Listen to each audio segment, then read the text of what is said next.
Vem aí mais um vídeo, ou áudio, né, como preferirem, do professor Olavo de Carvalho. Se inscrevam aí no canal, apoiem o nosso canal, curtam, compartilhem e vamos aí para ver se a gente muda o Brasil. Abraço, fiquem com Deus.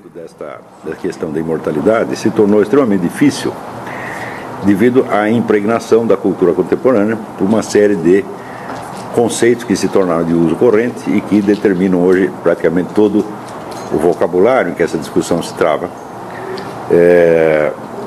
mas que são conceitos que não permitem a correta apreensão do fenômeno do qual nós estamos falando.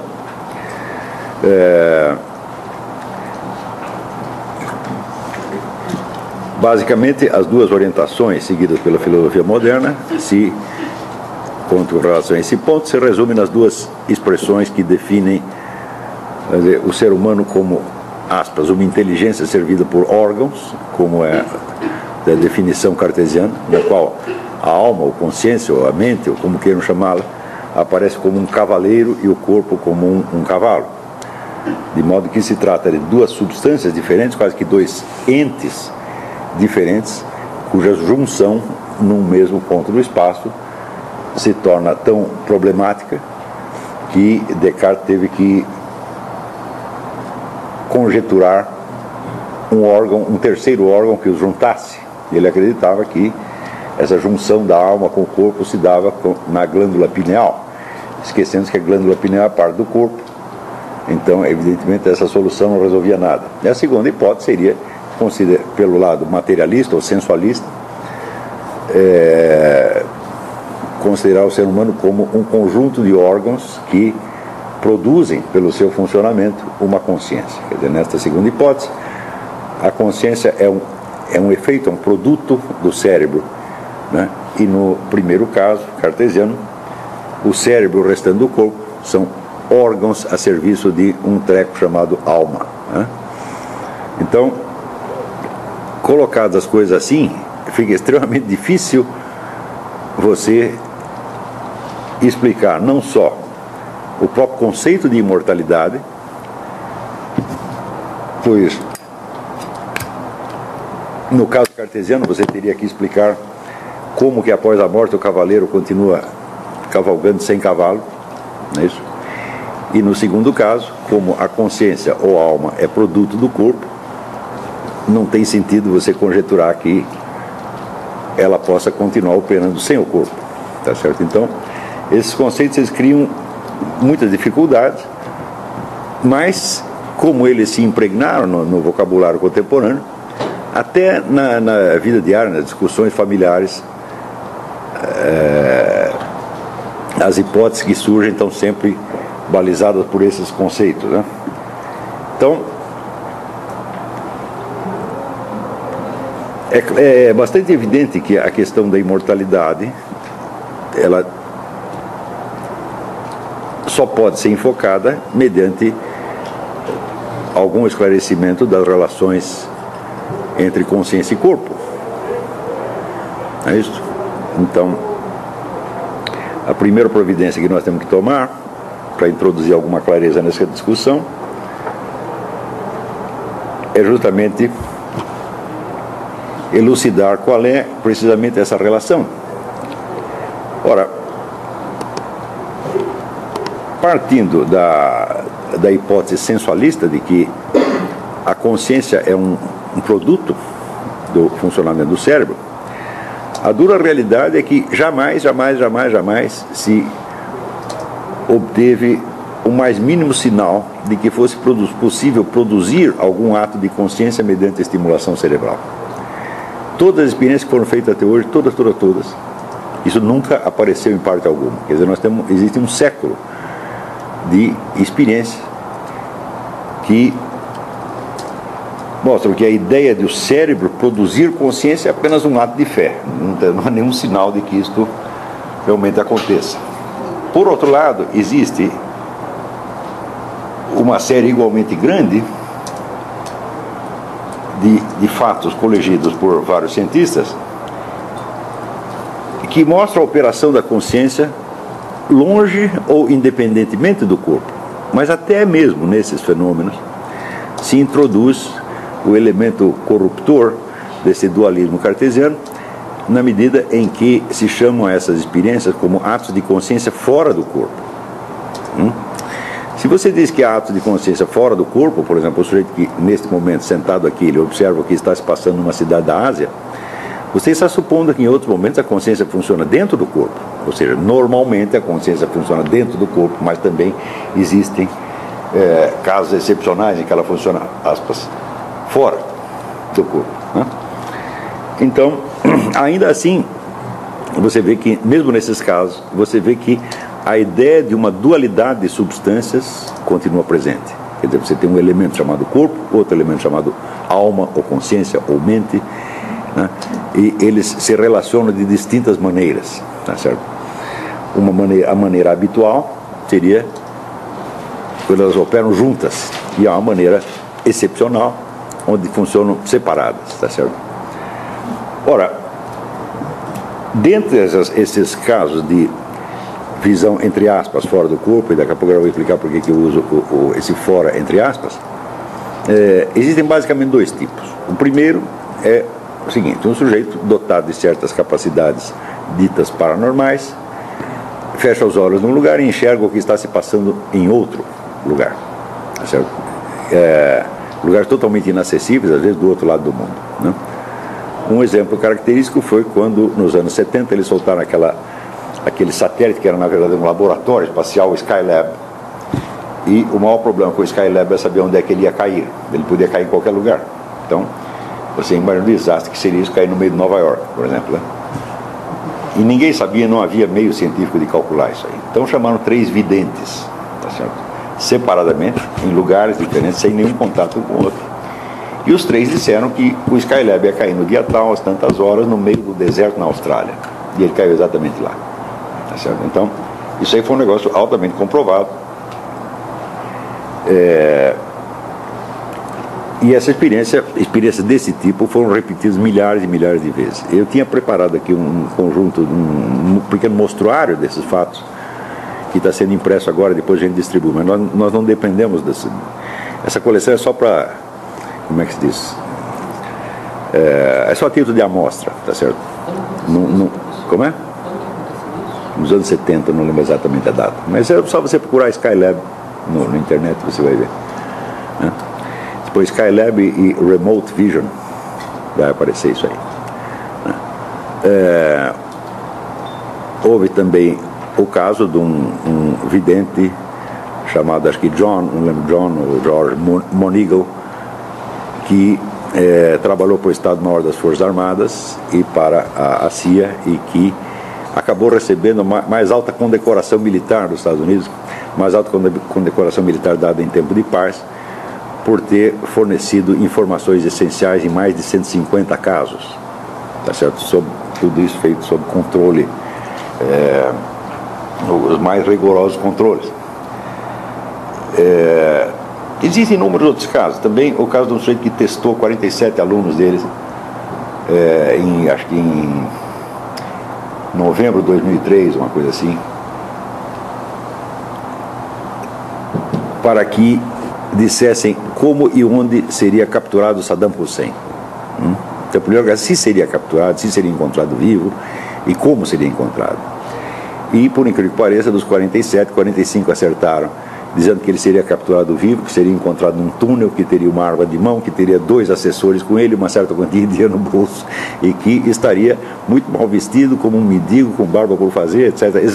Exatamente como foi, né? Essas previsões foram então lacradas e entregues para um reitor da universidade, que guardou, e depois da captura do Saddam Hussein abriu. Então você tem milhares de casos desse tipo. E o curioso é que o establishment acadêmico em geral não se interessa por essas coisas, ou revela uma atitude negativa, mas os institutos de pesquisa militar se interessam muito por isso, né? Agora, é bom você saber que toda a ciência do século XX e toda a tecnologia foi tudo desenvolvido nos institutos de pesquisa militares, e que se fechasse todas as universidades do mundo, isso não faria a mais mínima diferença, né? Então nós temos que prestar atenção em quem está realmente pesquisando as coisas e não numa classe cuja principal função consiste em ostentar a autoridade num campo onde ela não entende, em campos onde não entende absolutamente nada. Então, mas a pesquisa militar é suficiente para nos guiar nesse caso. Então, eu diria que o primeiro tipo de visão remota, como eles chamam, é esta, né? É um vidente que fecha os olhos, né? Às vezes, na Europa eles usam um sistema de tampar os olhos do sujeito, colocá-lo num quarto fechado com luz vermelha em volta, com os olhos tampados e com 2 fones de ouvido tocando música tipo heavy metal, alguma coisa assim, né? Para garantir que o sujeito não recebeu nenhuma informação do meio ambiente imediato, né? E assim tem muitas outras maneiras de controlar isso aí. É claro que se você testar a maior parte das pessoas, elas vão te dar informações erradas, quer dizer, não vão conseguir realizar a visão remota, mas o problema não é este. No caso, a relevância estatística não funciona de maneira alguma e não tem a mais mínima importância, porque se trata de você testar a relação, como é que se diz, de dependência intrínseca entre as percepções sensíveis e o funcionamento da consciência. Então, se nós partimos do ponto de vista de que só existe consciência onde está o corpo do cidadão, então basta haver um caso que ilustre o contrário para que esta regra geral seja impugnada. E se tivesse uma única exceção, né, isso aí se chama, lógico, exemplo in contrario, quer dizer, onde você tem uma norma geral com pretensões de universalidade, né, então basta você ter um exemplo in contrario para que aquela regra deixe de ter validade geral e passe a ter apenas uma validade estatística. Então poderíamos dizer, em geral, só existe atos de consciência onde o sujeito está corporalmente, tá certo? Mas isto não é uma coisa que você possa predicar, vamos dizer, da estrutura humana em geral.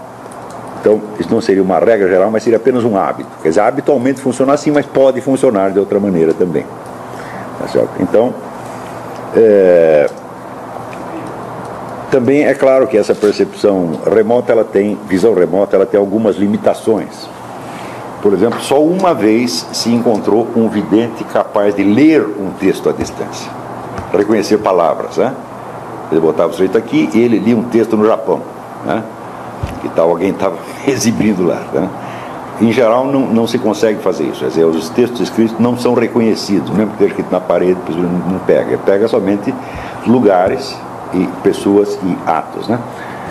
Mas isso já é suficiente para demonstrar que a consciência funciona para muito além das sensações físicas recebidas no lugar onde está.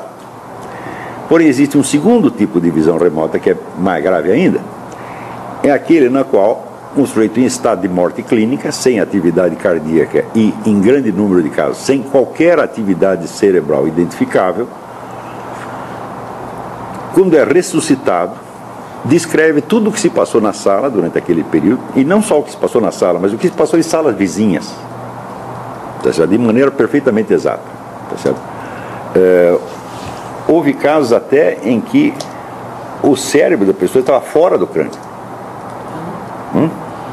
foi retirado, e depois colocaram dentro de novo, e a pessoa contou tudo com detalhes, até o seguinte: olha, aquele enfermeiro ele veio com uma meia de cada cor, coisa até desse tipo. No mostruário que nós vamos entregar para vocês tem vários casos desse tipo, certo? Então, no primeiro caso, se trata de uma habilidade específica que algumas pessoas têm, outras não têm, que segundo alguns pode ser desenvolvido. Mas no segundo caso, não é uma habilidade que possa ser desenvolvida, porque mesmo que ela seja desenvolvida durante a sua existência, você não pode garantir que ela vai funcionar depois de você morrer, né? E também não pode garantir que após ter permanecido em estado de morte clínica por meia hora, 1 hora, 2 horas, 5 horas, você vai ser ressuscitado. Então, no primeiro caso, essa habilidade é exercida de maneira controlada, e no segundo é absolutamente imprevisível, tá certo? A coisa mais curiosa é que, de todos os depoimentos colhidos até hoje, você capta um certo número de elementos que são comuns e constantes. Esses aqui estão presentes em todos. O primeiro é o seguinte, é que o cidadão falecido enxerga o seu próprio corpo desde fora. E, embora possa ter uns minutos de hesitação, logo ele percebe que ele está morto. Tá certo? Então, este é o fato que me induz a pensar que a expressão consciência fora do corpo é inexata. Porque se você enxerga o seu próprio corpo, o seu corpo é um dado da sua consciência, então está de certo modo dentro dela, está integrado na sua consciência, tá certo? Então, enquanto você está vivo, a sua visão está de algum modo relacionada ao seu corpo.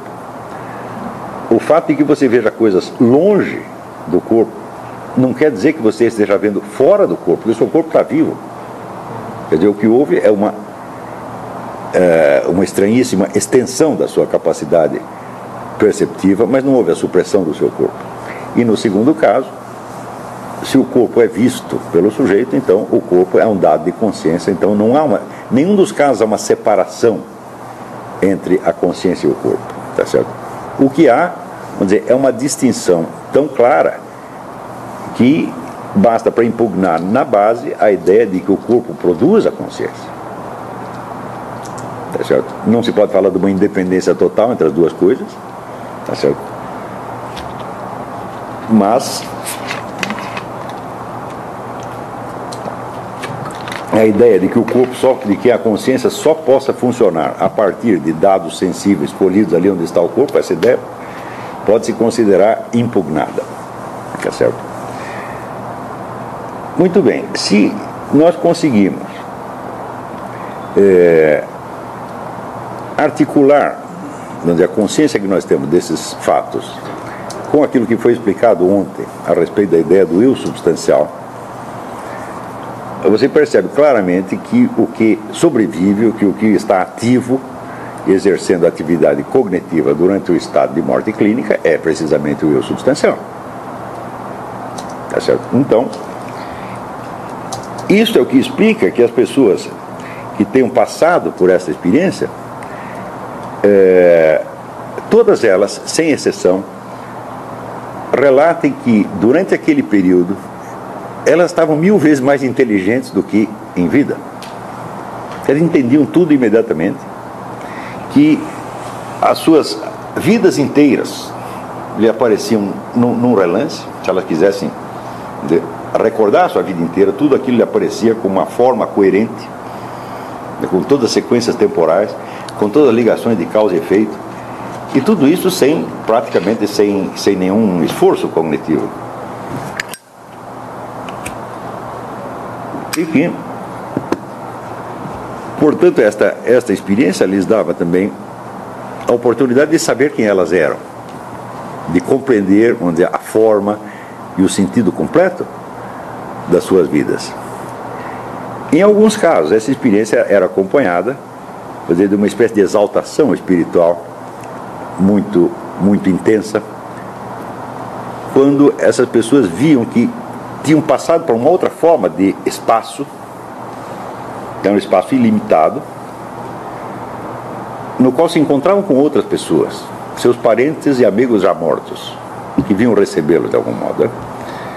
E, em outros casos, as pessoas viam figuras tenebrosas que vinham para levá-los para algum outro lugar, né, incerto e não sabido, tá certo? Então, nos dois casos havia esta ampliação de consciência. Então,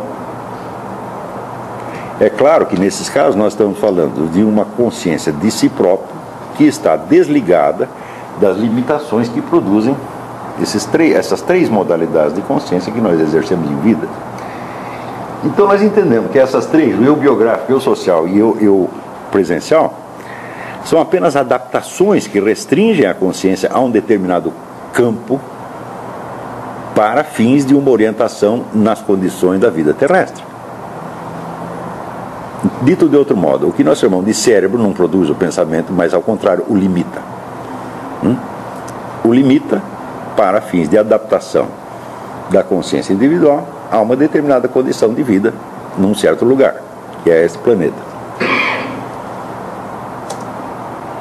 Ora, o que eu sugiro para vocês, para que adquiram por si mesmos um entendimento mais firme disso aí, é, primeiro, vocês treinarem a consciência do eu substancial. A maneira de fazer isso é muito simples. É você lembrar episódios vividos em outras épocas e você relembrar ou ou simplesmente tomar consciência de que a pessoa que viveu aqueles episódios é esta mesma que está aí presente. Isso não é nada difícil, porque a sua identificação com você mesmo jamais cessou. Não vai, por mais que você retroaja na memória, você não vai encontrar nenhuma época onde você achasse que você era outra pessoa. Então, este eu substancial, ele está presente em nós sob a forma de uma subcorrente de sentimento que está sempre presente e pode ser, de algum modo, reativada, não diretamente, mas através de algum símbolo que a evoque. Tá certo? Uma coisa que eu sugiro, por exemplo, é você olhar fotografias suas de outras épocas, e quando você olha a fotografia, você lembrar de você mesmo, mas do ponto de vista onde você estava. Não o que aparece na fotografia, mas ao contrário, o que você estava vendo. Então, às vezes isso não é fácil na primeira, mas acaba aparecendo, tá certo? Então você lembrar o que você estava vendo, o que você estava sentindo, e você então trazer de volta essa identificação consigo mesmo, que dava para você naquele momento o sentido do que estava acontecendo, tá certo? Se você fizer isso muitas vezes, tá certo? Você não vai chegar a nenhuma conclusão espetacular, a não ser aquela de que você é você mesmo, tá certo? Porém, se você é você mesmo em todos esses momentos, isso significa que nenhuma das autoimagens que lhe aparece na esfera biográfica, social ou presencial é você mesmo por inteiro. Então você percebe que tudo isso é fragmento. As suas memórias são fragmentárias, as suas percepções são fragmentárias, a totalidade das referências sociais que você tem, pelas quais você se orienta no mundo, são fragmentárias, e que nada disto faria o menor sentido se não existisse a presença deste eu substancial por baixo e deste espécie de sentimento de identidade que acompanha você desde que você nasceu até agora. Oi. Correto dizer que os outros erros que não substancial são uma espécie de autocaricatura que nós fazemos para nos compreender no planeta? Sim, eu não rebaixaria a coisa ao nível de autocaricatura, tá certo? Mas são reduções e adaptações, evidentemente, né? Elas não são nenhum desses elementos aí é real em si mesmo. Nós só os entendemos como reais porque quase que instintivamente nós o reportamos a um eu substancial. Por exemplo, até se eu estou lendo a biografia de uma outra pessoa, tá certo? Então aparecem episódios separados. Você não tem a continuidade de tempo, nunca tem, né? Então, por exemplo, o sujeito um dia fez uma coisa, no outro dia fez outra, mas ele não existiu de maneira intermitente, de modo que ele estava existindo aqui, cessou de existir, no dia seguinte voltou à existência. Ele continua existindo durante esse tempo. Nós não precisamos ser recordados disso, porque isso é tão óbvio, mas justamente o óbvio, você conta com o óbvio o tempo todo, mas na hora de analisar as coisas você o esquece, você não leva em conta na análise. Então, é justamente esse esquecimento do óbvio que permite o surgimento de teorias como a psicanálise freudiana, que vai dizer que o eu é uma estrutura construída posteriormente em cima do inconsciente. Eu digo, sim, mas esse inconsciente era de quem? Como é que você pode construir você tem uma coisa anônima aqui embaixo, e daí você constrói um eu e passa a se reconhecer nele. A pergunta é quem passa a se reconhecer? Se não tem um eu anterior a isso, não é possível. Aí está confundindo, evidentemente, a imagem de eu com o eu propriamente dito.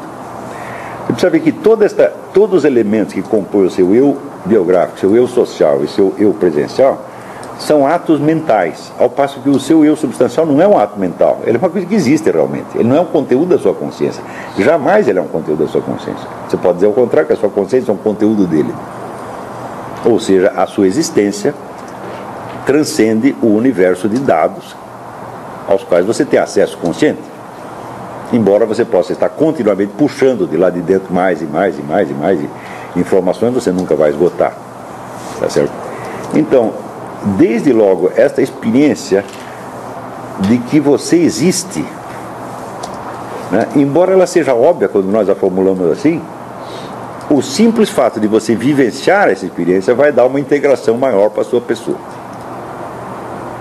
Você tomar consciência de que você existe para muito além do que você pode perceber como corpo, porque tudo que nos chega por informação corporal é picotado, ou seja, por baixo até das diferentes etapas da vida do seu corpo e todas as transformações que ele sofreu desde que você nasceu até agora, tá certo? Você existe como substância permanente por baixo disso. E é só isso que lhe permite, que lhe dá o direito de usar a palavra eu. Eu. Então, a consciência de que o eu tem uma existência substancial por baixo de todos os conteúdos de consciência que nós possamos ter atravessado ao longo da nossa vida, se articulada com o reconhecimento que nós temos dessas experiências de percepção após a morte, ou de percepção num estado onde não há atividade cerebral, você entende que a sua consciência de eu já não é cerebral agora mesmo.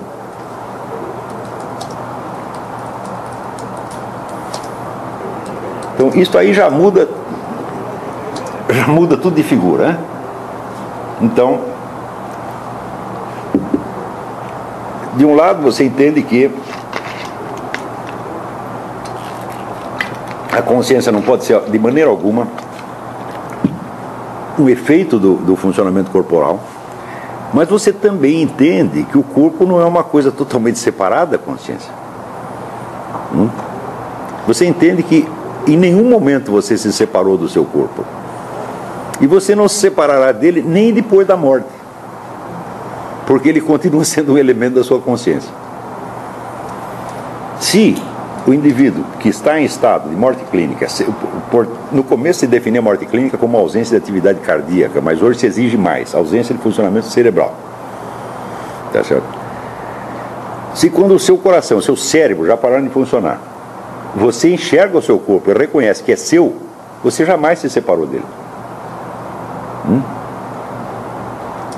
Então não há duas substâncias de maneira alguma, tá certo? E nem mesmo você pode representar o corpo como se fosse um instrumento externo do qual você se serve.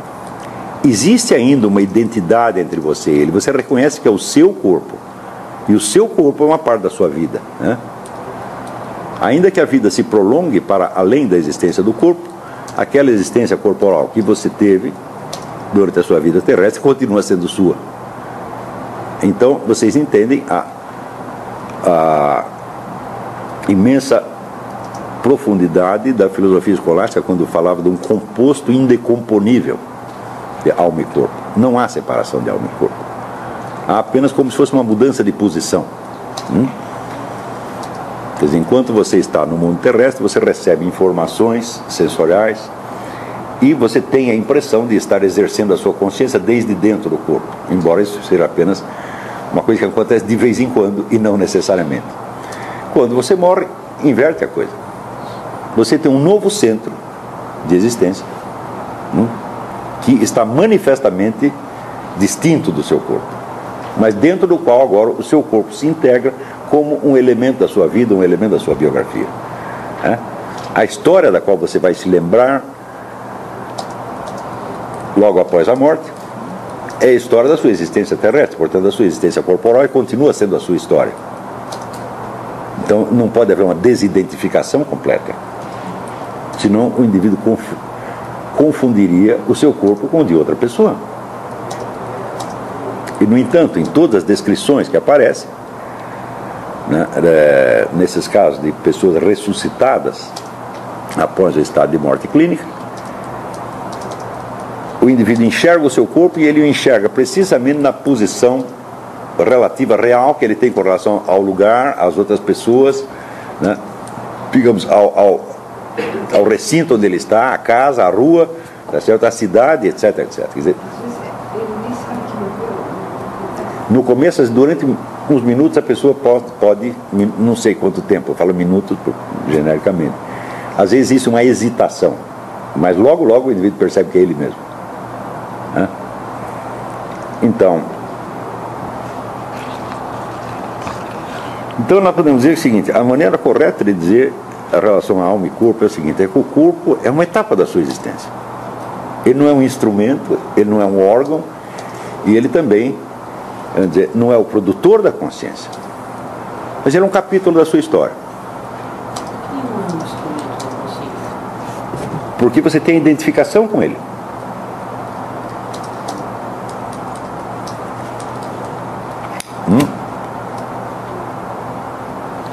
Você, na hora que você vê o corpo morto, você sabe que encerrou uma etapa da sua existência. Então, se o corpo fosse somente um instrumento, então nós poderíamos dizer que a forma do corpo é indiferente ao conteúdo da consciência. E nós temos milhares de provas de que não é assim. Vamos dizer que todo o estudo da tipologia e caracterologia mostra que não é assim. Mário Ferreira. Não, aquele livro do Mário Ferreira é como é que diz, é apenas um manual popular, mas se você pega os estudos científicos mesmo, das quais ele tirou aquilo, como do Klages e outros, você vê que é assim, né? E o Mário Ferreira não é um caracterólogo, ele é apenas um cara que leu livros de caracterologia e fez um resumo. Ele nunca fez um estudo específico disso, né? Ali é um livro de divulgação mesmo. O grande livro da caracterologia é o do Klages, né? Ludwig Klages, o cara que praticamente no século XX é o inaugurador dessa série de estudos, né? Klages, K-L-A-G-E-S, né? Então, depois tem uma série, a caracterologia é uma coisa que foi vastamente estudada no século XX, tá certo? E se não houvesse uma relação entre uma coisa e outra, você jamais poderia ler algo da psique individual a partir do corpo, e no entanto você pode. E todos os estudos que vieram depois a respeito de comunicação não verbal, programação neurolinguística, etc, etc. Então, não se pode dizer que o corpo é apenas um instrumento. Ele é parte da sua pessoa.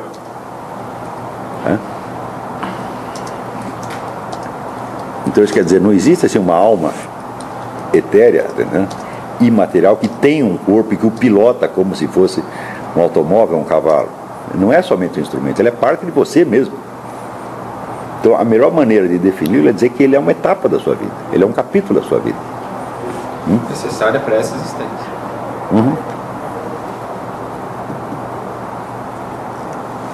Então,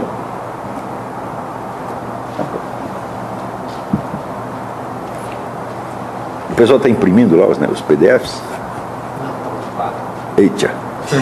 Bom, então talvez não tenhamos isso hoje, mas tem amanhã. Então amanhã nós podemos ler alguns casos e comentá-los. Pretendia fazer isso hoje, mas fica para amanhã. Então, o estudo dos casos é importante, não do ponto de vista lógico, não porque ele vai dar mais substancialidade ao nosso argumento, mas porque vai tornar a coisa mais vívida para vocês, vai facilitar a imaginação da coisa e dar, vamos dizer, uma credibilidade não lógica, mas uma credibilidade psicológica para a coisa, né? Quer dizer, você vai se sentir mais natural nesse papel. Mas tudo isso será em vão se não houver, vamos dizer, a prática da identificação com o eu substancial,